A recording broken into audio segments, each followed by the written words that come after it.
Jack को ये नहीं चढ़ना चाहिए था, क्योंकि ऊपर कुछ बहुत बड़ा रहता है, लेकिन ये चढ़ाई उसकी जिंदगी हमेशा के लिए बदल देगी। जैक की कहानी शुरू होती है बादलों के नीचे बसे एक छोटे से गांव से।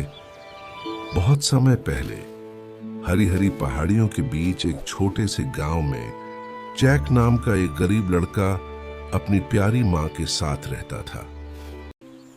उनके पास बस एक ही गाय थी, लेकिन उनका दिल प्यार से भरा हुआ था। ओह जैक, हमारी प्यारी गाय अब दूध नहीं दे रही है। हमें आज उसे गांव में बेच देना होगा। मैं इसे बाजार ले जाऊंगा माँ, शायद कोई अच्छी कीमत दे दे।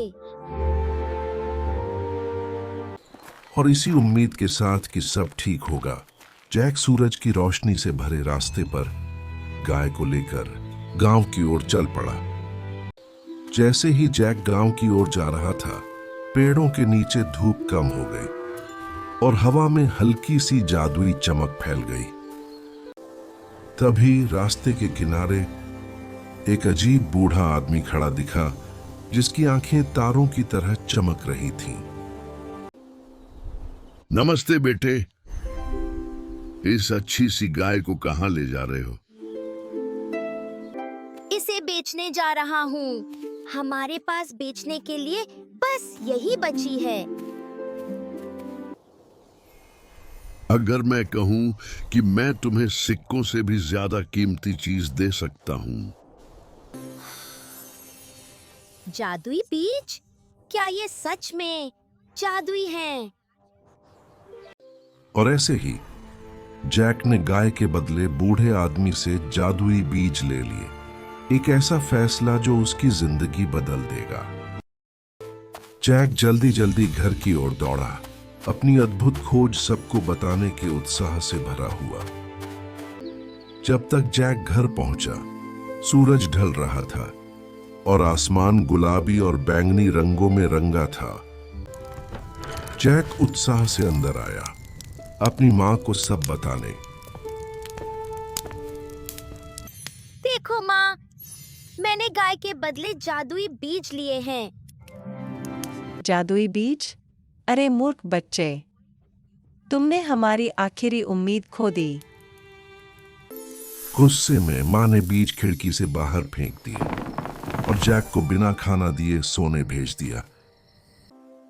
उस रात चांदनी में जहां बीज गिरे थे, वहां कुछ अजीब सा चमकने लगा। सुबह होते होते एक विशाल बेल आसमान के बादलों से भी ऊपर तक पहुंच गई, जो सुनहरी रोशनी से चमक रही थी। सुबह जैक उठा तो बाहर की दुनिया बिल्कुल बदल चुकी थी।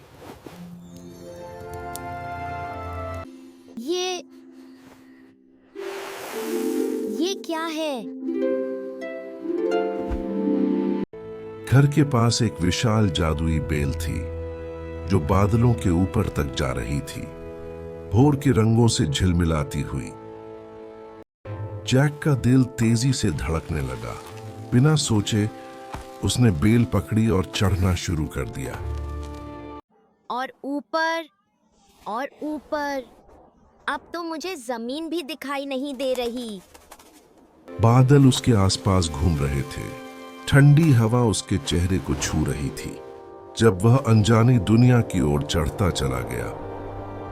जब जैक ऊपर पहुंचा, उसे एक सुनहरी और हरी भरी धरती मिली।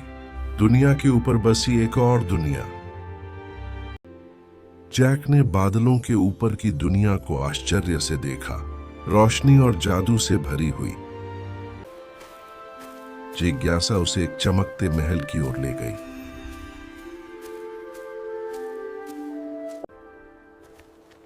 महल के दरवाजे पर एक बहुत बड़ी लेकिन बहुत दयालु दिखने वाली महिला खड़ी थी।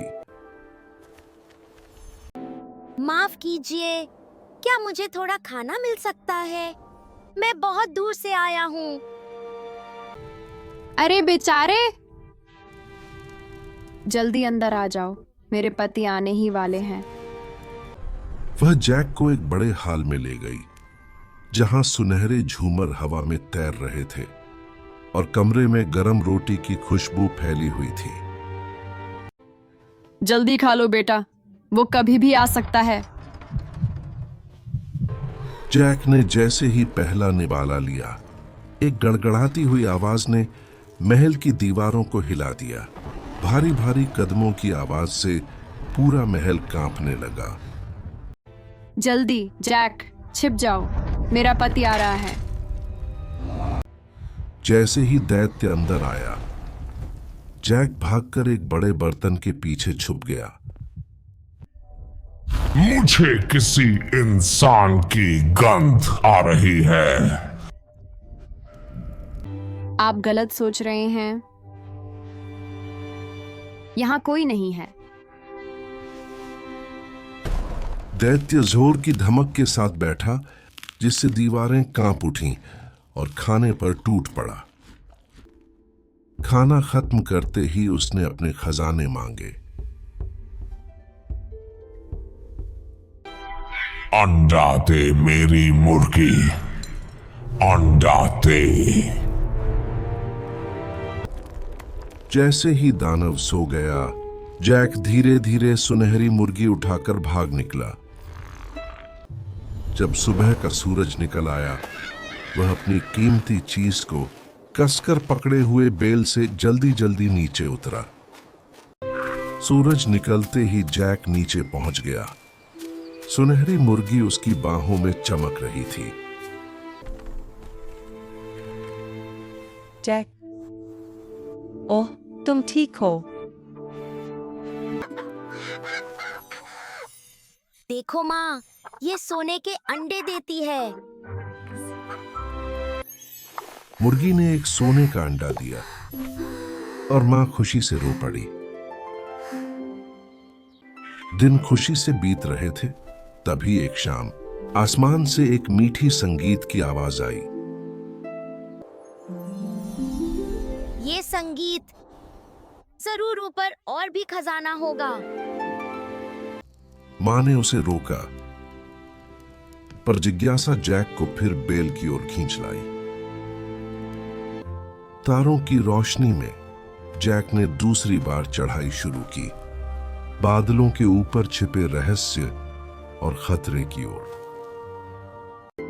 जैक फिर से महल में इतने धीरे धीरे घुसा जैसे हवा का झोंका भी न सुने। जैसे ही फर्श हिलने लगा, दानव की पत्नी ने एक बार फिर उसे दया से छुपा दिया। मुझे इंसान की गंध आ रही है। खाते खाते दानव थक गया और उसकी आंखें झपकने लगीं। तभी जैक ने उसे देखा, एक जादुई वीणा जो खुद ब खुद संगीत बजाती थी। उसकी तारें धूप की तरह चमक रही थीं। मैं तुम्हें घर ले जाऊंगा, वहां तुम सुरक्षित रहोगी। लेकिन वीणा डर गई और गाना शुरू कर दिया। दानव जाग गया। चोर, वापस यहाँ आओ। जैक किले के फाटकों से भाग निकला। उसके पीछे दैत्य के कदमों की गूंज धमाके की तरह गूंज रही थी।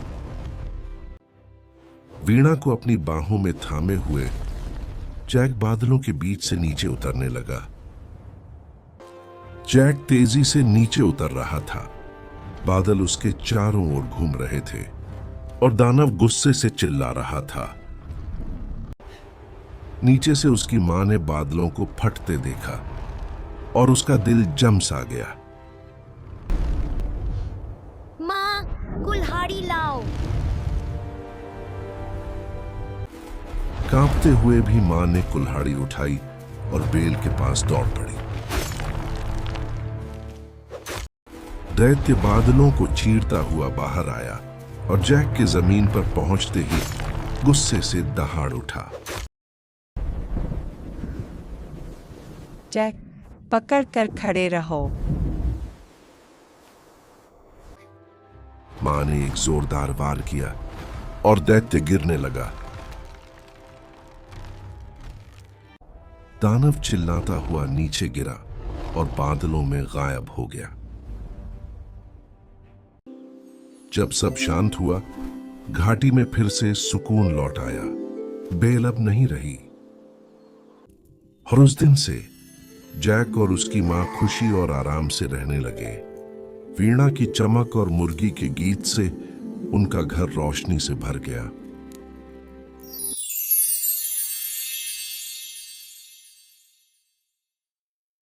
Hey, if you liked that, smash that like button, drop a comment, subscribe, and share the love.